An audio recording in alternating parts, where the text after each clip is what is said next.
All right. Thegreatgive.org, where you can make a contribution also to WNHH Community Radio, or the online journalism product. And now we're greeting our next guest at the 2:20 hour. New Reaches Kellyann Day. Hi, Kellyann. Hi, how are you? All right, it's been a while. It has, it has. Thanks for having me on the show. Oh, well, right. Well, New Reach is one of those organizations that has a lot of reach into the community. You'll pardon the sort of pun, but tell us. Sometimes it's hard to uh, tell in a brief, like, thumbnail profile all the different things an organization like New Reach does. Well, how would you describe the organization? In that, if you were on an elevator ride with a billionaire and you had 25 seconds and a great deal of money was at stake, which could be at the moment. If you go Yeah, to I was the going to great, say, if you know any billionaires in any elevators, I'll be happy to jump in. Yeah. there you go. Well, for lack of that at the moment, you can go to thegreatgive.org and look up New Reach and Yes. make a contribution to an organization that, for my own reporting, I know does innovative work with dealing with people who are struggling with homelessness, with a big focus on housing. Yes. Yes. So if Do I you have think that right? you do. Our organization's mission is really to work to end homelessness for all populations, but the majority, the folks that we serve, are women and children. And we look to end homelessness in three different areas. One is preventing people from entering crisis systems such as shelters. The second is where we actually are providing those crisis services in shelter and in other programs.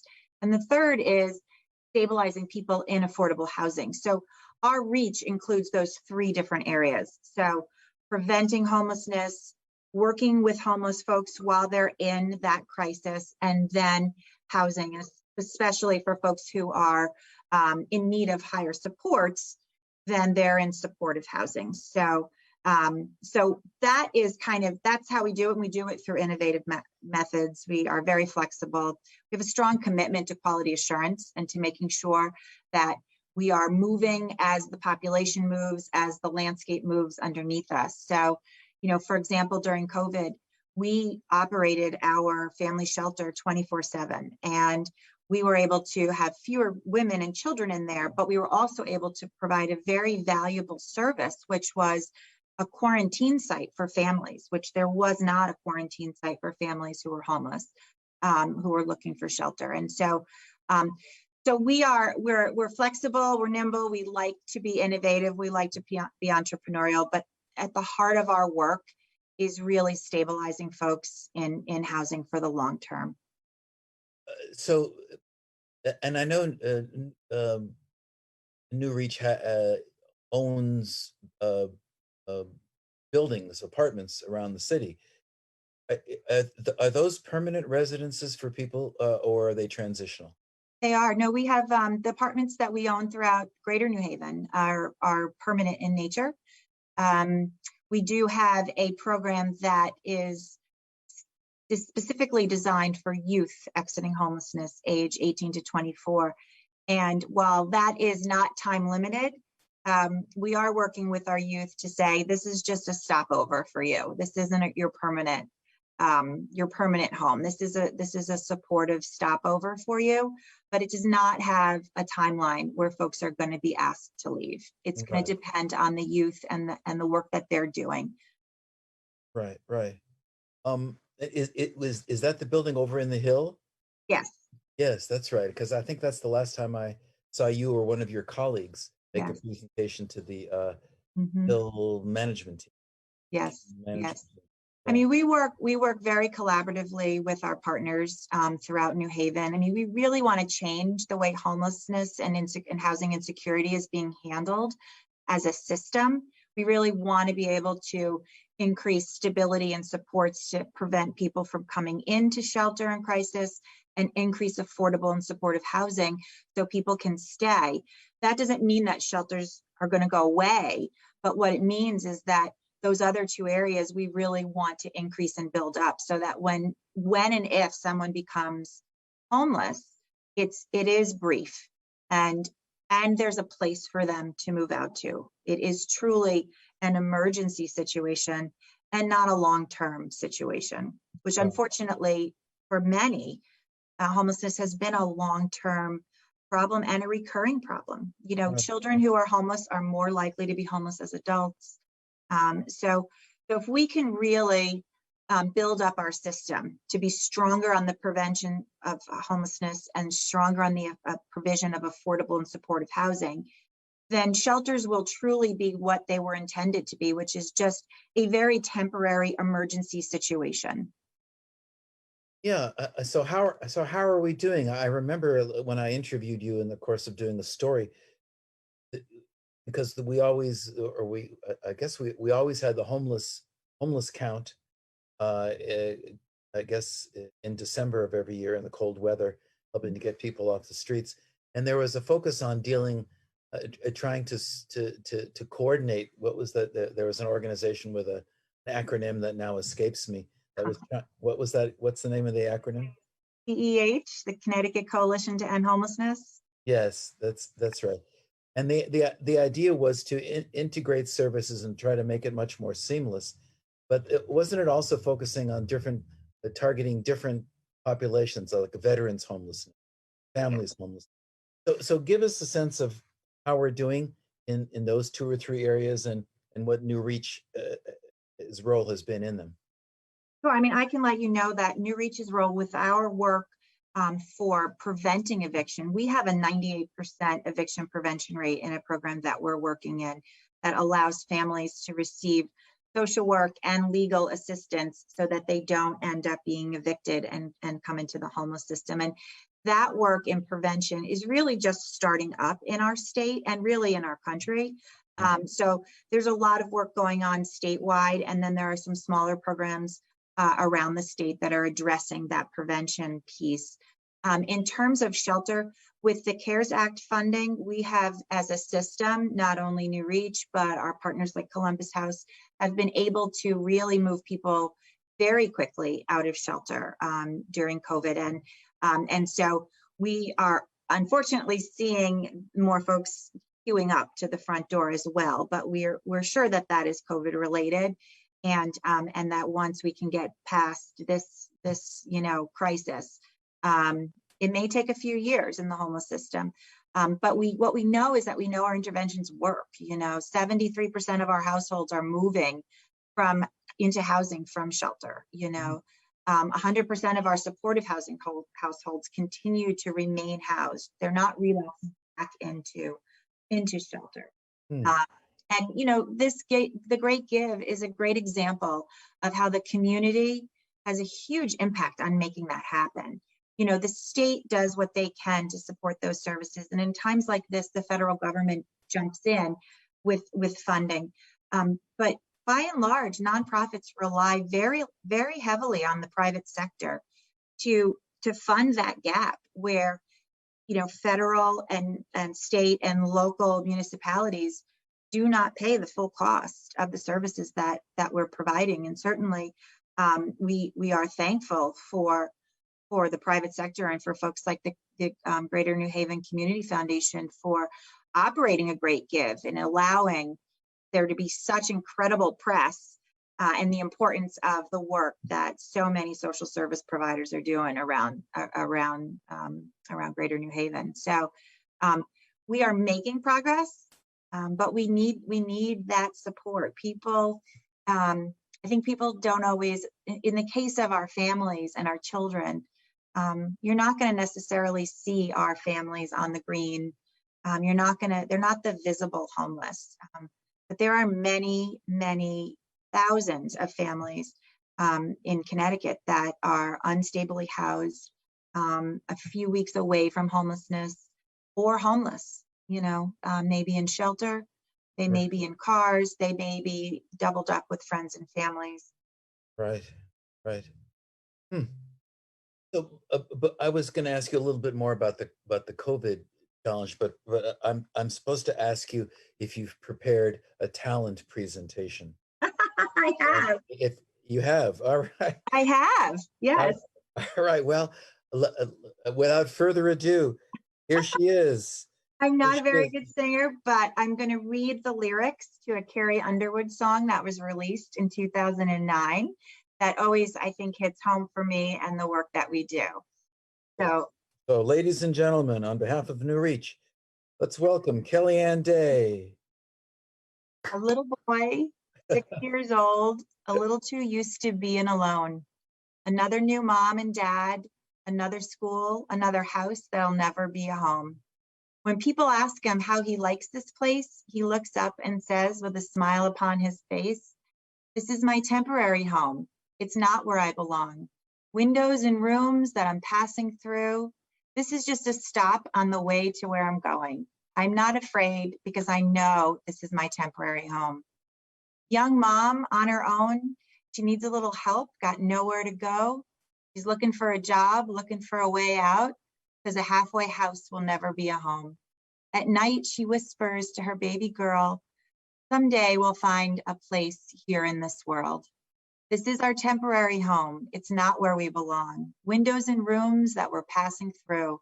This is just a stop on the way to where we're going. I'm not afraid because I know this is our temporary home." An old man, hospital bed. The room is filled with people he loves. And he whispers, "Don't cry for me. I'll see you all someday." He looks up and says, "I can see God's face. This is my temporary home.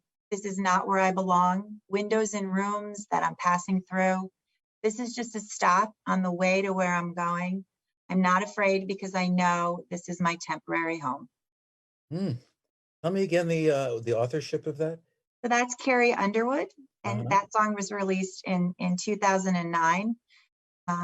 And I think, for many of us who work in social services, whether you're working with children in foster care or families in homelessness or people who are in hospice, this just speaks to me that, the work that we do is so important, that we are providing what we hope are temporary spots for people, and that they will move on to their permanent homes. So if you like that poem, a song, go to thegreatgive.org and support the wonderful work of New Reach and Kellyann Day and her staff. Yeah. Well, I think you maybe already answered in reading. Oh, there we go. New Reach. There's some of the folks. Yes, and I would love to just give a plug for the Shaineman Foundation, who is matching dollar for dollar any donations that are coming in today and tomorrow for us. So for those of you out there that are looking to give us a donation, your donation will be doubled thanks to the Shaineman Foundation. It's terrific. Yeah, we're excited about that. They're great supporters and partners of many organizations throughout Greater New Haven. How long have you been with New Reach? I've been with New Reach since 1995. Wow. It's been a while. It's my life's work. I love it here. We have an amazing staff that are dedicated to the mission. We have amazing women and children and youth who overcome challenges. I can tell you that we had a woman who became homeless last fall, and she has 3 children, 2 on elementary age, and two under 6 and 1 elementary age. And she came through the shelter system. We were able to find her an apartment, and she just landed a job with Yale New Haven Health, and we're so excited for her. And now we're really helping her make sure that the children have supportive and affordable childcare, so that the childcare issue does not become a barrier to her maintaining that job, because we know that our folks, they need jobs, they need good paying jobs, but our women with children need quality daycare that's affordable and nearby. Right. I mean it is all such a delicate balance that keeps all families. If one thing shifts badly, a medical emergency, job, Yes. a fire, right? The whole thing goes kaplooey. I think I've said this to you before, Alan, but when people ask me about what supportive housing is, I said we all live in supportive housing, but most of us have friends and family that we can rely on when we're going through some challenges and some troubles. And in many cases, a lot of the folks that we work with are disconnected from those supports or don't have those supports. And Right. so for a matter of, a very small amount of money or a crisis can lead to an even larger crisis, like becoming homeless. That's right. That's right. And we're, you're all connected. My circle, your circle, a network. A plumber? Can I Right. borrow some money Right. just this month? Right. No, We're all in supportive housing. So for organizations like New Reach and others, we're just again, we're providing that temporary home until folks can get to the place where they've rebuilt some of those natural supports and they're stabilized in their home. right. Well, I was going to ask you what has drawn you to this work, which you called your life's work, but I think you probably answered it in the Kelly Underwood song. Yes. You know, Yeah, I think it's so. probably right there. I think so. I always have to say I credit my mother too. Yeah. My mother was a huge influence on my life and was very philanthropic and a very strong volunteer, Hmm. and always wanted to help those who were struggling. And so um, I I'm just drawn to this work, and I am encouraged by the amount of success and support I see in the women and children that we work with, the youth, the chronically homeless men and women that we work with. Folks are really very resilient and very, very open to some support. Would I be mistaken in uh, concluding, based on just my experience running around town doing stories, that New Haven is a town that understands some of these issues about homelessness? It's not. I mean, obviously, when you want to put a structure where you have like kids who might be coming in at odd hours into a neighborhood, there's going to be concern. But the New Haven is got a certain generosity of spirit. It's not NIMBY about these issues. At least that's my anecdotal experience. I'm wondering if your professional experience bears that out. Yeah, I think New Haven I don't know the exact percentage today, but over a third of the rental housing is affordable. So that's a good thing, and it can also be a bad thing for a tax base. But New Haven, it has a very strong network of amazing leaders and organizations that are committed to making sure that we can end homelessness. Again, using that definition that I mentioned earlier, which is looking upstream and trying to prevent people from entering the crisis, having a brief stay crisis for those Right. that fall into that, Right. and then housing. We have developed housing outside of the city of New Haven, as have some others. And I think that there's been a lot of discussion this legislative session about zoning laws and the importance of the entire state of Connecticut really sharing in the carrying of affordable housing, especially because it is a big issue. And I think with COVID, it's going to be an issue that is not only going to be affecting people who would typically be characterized as people who need help.